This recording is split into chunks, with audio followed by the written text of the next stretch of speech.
আজকের লেসনটা হচ্ছে মাইক্রোসফট ওয়ার্ডের গুরুত্বপূর্ণ একটা বিষয় ওয়াটারমার্ক। তো আমরা জানবো ওয়াটারমার্ক কি, ওয়াটারমার্ক কেন ব্যবহার করা হয়, কিভাবে ব্যবহার করা হয়। তো আমি গুগলে এভাবে ওয়াটারমার্ক ডকুমেন্ট দিয়ে লেখার পরে এগুলো আসছে। এই যে এখানে কিছু ওয়াটারমার্ক দেওয়া আছে। তো ওয়াটারমার্ক কি? ওয়াটারমার্ক হচ্ছে একটা জলচাপ। এই যে একটা জলচাপ, এটা হচ্ছে কেন ব্যবহার করা হয়? এটা হচ্ছে কোনো ডকুমেন্ট যেন কেউ এডিট করতে না পারে, মানে নকল করতে না পারে। সেক্ষেত্রে আমি দেখাচ্ছি, এই যে এখানে একটা কোম্পানির লোগোটা ব্যবহার করা হইছে। আ এই যে যেমন ১ম এ এটা দেখি, এটা ওই কোম্পানির লোগোটা ব্যবহার করা হইছে। এখন যদি এডিট করতে যাই তাহলে কিন্তু ধরা খেয়ে যাবে। তো কারণ লেখাগুলো উপরে আছে, ওয়াটারমার্কটা পিছনে আছে। তো এইজন্য হচ্ছে যেন কেউ এটা নকল করতে না পারে, এইজন্য পাইরেসি করতে না পারে, এইজন্য ওয়াটারমার্কটা ব্যবহার করা হয়। আপনি আপনার লোগো কিংবা টেক্সট ওয়াটারমার্ক হিসেবে ব্যবহার করতে পারেন। তো এখানে আমরা একটা এই যে দেখতে পাচ্ছি লোগো, এখানে দেখতে পাচ্ছি এই যে পিছনে লোগো দেওয়া আছে। তো আমরা এভাবে হচ্ছে ওয়াটারমার্ক ব্যবহার করতে পারি, যেন হচ্ছে এই লেখাগুলা, টেক্সটগুলা, ডকুমেন্টগুলা ডুপ্লিকেট না করতে পারে, এডিটিং না করতে পারে। তো আমরা এবার ওয়ার্ডে যাই। মাইক্রোসফট ওয়ার্ডে আমরা ওয়াটারমার্ক মূল অপশনে যাওয়ার আগে একটু আলোচনা করি। আমরা যদি মূল অপশনে ওয়াটারমার্কে যাই, সেখানে আমাদের ইচ্ছে মতে ট্রান্সপারেন্সি করা যায় না। মানে অপাসিটি, যে লোগোটার অপাসিটি আছে সেটা বাড়ানো কমানো যায় না। তো আমরা যদি ওয়াটারমার্ককে প্রিন্ট করি, এমন অপাসিটি ইচ্ছা মতে বাড়াই কমাই, সেটা ট্রান্সপারেন্সি, তাহলে কিভাবে করব সেটা আমি দেখাচ্ছি। পরে আমরা আমাদের এই যে মূল ওয়াটারমার্কে যাব। সেটার জন্য আমরা যাব ইনসার্ট, শেপ, কতটুক জুড়ে ওয়াটারমার্কটা দেব। আমি আবারও বলছি, এটা এখানে লেখার জন্য না। এটা যদি প্রিন্ট করেন আপনি ওয়াটারমার্কটা, নিজের ইচ্ছা মতে লোগোটা যদি ট্রান্সপারেন্সি করেন। নরমালি যদি আমরা ওয়াটারমার্ক অপশনে যাই, তাহলে আমরা আমাদের নিজের ইচ্ছা মতে ট্রান্সপারেন্সি করতে পারি না, যে জন্য এটা ব্যবহার। তাহলে আমি এখানে এই শেপটা দেওয়ার পরে এখানে আমরা একটু পজিশনে যাব। এখানে ক্লিক করলাম, এখানে পজিশন, এখানে মিডল দিয়ে দেন, তাহলে মাঝখানে থাকলো। শেপ আউটলাইন, নো আউটলাইনটা দিয়ে দিলাম। এবার রাইট মাউস ক্লিক করলাম। ক্লিক করার পরে এখানে হচ্ছে ফরম্যাট শেপ, পিকচার অ্যান্ড টেক্সচারে যাব। আমার এখানে আগে দেওয়া আছে, এই জন্য আপনার ফাইল থেকে কোথায় আপনি ওটা লোগো কিংবা টেক্সট রাখছেন সেখানে গিয়ে সিলেক্ট করে ইনসার্ট দিয়ে দিবেন, চলে আসবে। মূলত এভাবে দেখার কারণ হচ্ছে যে এখানে আমরা আমাদের ইচ্ছা মতে ট্রান্সপারেন্সি করতে পারবো।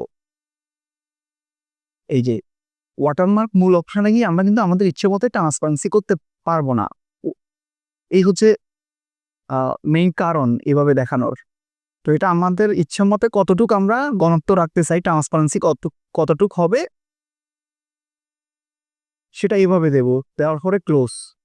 হ্যাঁ, তো এখানে যদি আপনি লিখতে যান তাহলে এটা লেখাগুলো এলোমেলো হয়ে যাবে। আর যদি এটা প্রিন্ট করেন তাহলে এভাবে ঠিক আছে। এবার আপনি যদি ডকুমেন্টটা এখানে লেখেন তাহলে কিভাবে, মানে আমি আমার মূল অপশনে যাচ্ছি। সেক্ষেত্রে আমি এটা ফেলে দিই, ডিলিট করে দিই। আমরা যাব পেজ লেআউট, ওয়াটারমার্কে যাব। যাওয়ার পর এখানে আমাদের কাস্টম ওয়াটারমার্ক, এখানে দেখেন টেক্সট ওয়াটারমার্ক। এখানে আমরা যদি টেক্সট ওয়াটারমার্কে যাই, এখানে টেক্সট ধরুন, এখানে আমি দিব কি, আমি দেব হচ্ছে চ্যানেলের নাম গ্রাফিক স্ট্রিং। এখানে কি ফন্ট দিতে চাই, আপনি এরিয়াল দিতে পারেন, যদি মোটা চান তাহলে এরিয়াল ব্ল্যাক দিতে পারেন। সাইজটা আমরা কত দেব সেটা দিতে চাই, দিতে পারি। কালারটাই এমনই থাকবে। আপনি অন্য কালার দিতে পারেন, রেড কালার দিতে পারেন। তাহলে আমি একটু যাই, এখানে সাইজটা অটো দেওয়া আছে। আমরা যদি সাইজটা আচ্ছা, এখানে গ্রাফিক্স আচ্ছা থাক, এভাবে থাক। অটো না দিয়ে যদি এভাবে অ্যাপ্লাই দিই তাহলে এভাবে, এই যে এখানে দেখাচ্ছে, যদি অ্যাপ্লাই আমরা দেখতে পারবো যে কতটুক আসছে। এখানে ফন্ট চেঞ্জ করে দিতে পারবো, এখানে ৫৪ থেকে আরো বড় করে দিতে পারবো, ৯০ করে দিতে পারবো, অ্যাপ্লাই দিয়ে দেখবো। ঠিক আছে, কালার চেঞ্জ করতে পারবো। কালার যদি আমরা রেড কালার চাই, অ্যাপ্লাই, এই যে হালকা রেড দেওয়া যেতে পারে, অ্যাপ্লাই। মানে আমরা যেভাবে ইচ্ছা ওভাবে কাস্টমাইজ করে দিতে পারবো। ওকে, আচ্ছা এবার হচ্ছে আমরা আমাদের টেক্সট ওয়াটারমার্কে যাব না, আমরা হচ্ছে পিকচার ওয়াটারমার্কে যাব। পিকচার ওয়াটারমার্কে যদি যাই তাহলে আমাদেরকে এই পিকচার ওয়াটারমার্ক ক্লিক করতে হবে। এখানে গিয়ে আমরা যেটা করব, সিলেক্ট পিকচার মানে আমাদের লগোটা কোথায় আছে সেটা আমরা দেখাতে হবে। তো এখানে দিলাম, দিয়ে ইনসার্ট, অ্যাপ্লাই। আচ্ছা এখানে এই যে এখানে যদি আমরা ওয়াশ আউটে চেক মার্কটা উঠে দিই তাহলে কেমন আসে আমরা এটা দেখতে পাবো। এই যে এমন আসছে। যদি আমরা লগোটাকে ট্রান্সপারেন্সি আরো কমাতে বাড়াতে চাই তাহলে এইটা দিয়ে আমরা অ্যাপ্লাই করে দেখবো আর কি। তো এটা প্রয়োজন হলে এটা আমরা দেব। স্কেলটা অটো আছে, স্কেলটা আমরা যদি 100% দিই তাহলে অ্যাপ্লাই করে দেখি, না অনেক বড় হয়ে যাচ্ছে, তাহলে আমরা 50% দিয়ে দেখবো অ্যাপ্লাই, তারপরে ওয়াশ আউট দিয়ে অ্যাপ্লাই দেখবো কিভাবে আমাদের পারফেক্ট হয়। এখন হচ্ছে আমরা এখানের উপর কিছু টেক্সট লিখবো। এই যে আমরা লরিং এর সামনে গেলাম, কফি,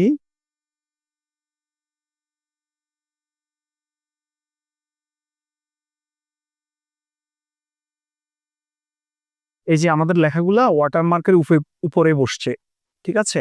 আর আমরা যদি ওয়াটারমার্কটা রিমুভ করতে যাই তাহলে পেজ লেআউট থেকে যাব ওয়াটারমার্কে গিয়ে রিমুভ ওয়াটারমার্ক। ওকে, আশা করি আপনারা একদম ক্লিয়ার বুঝতে পারছেন। ধন্যবাদ সবাইকে।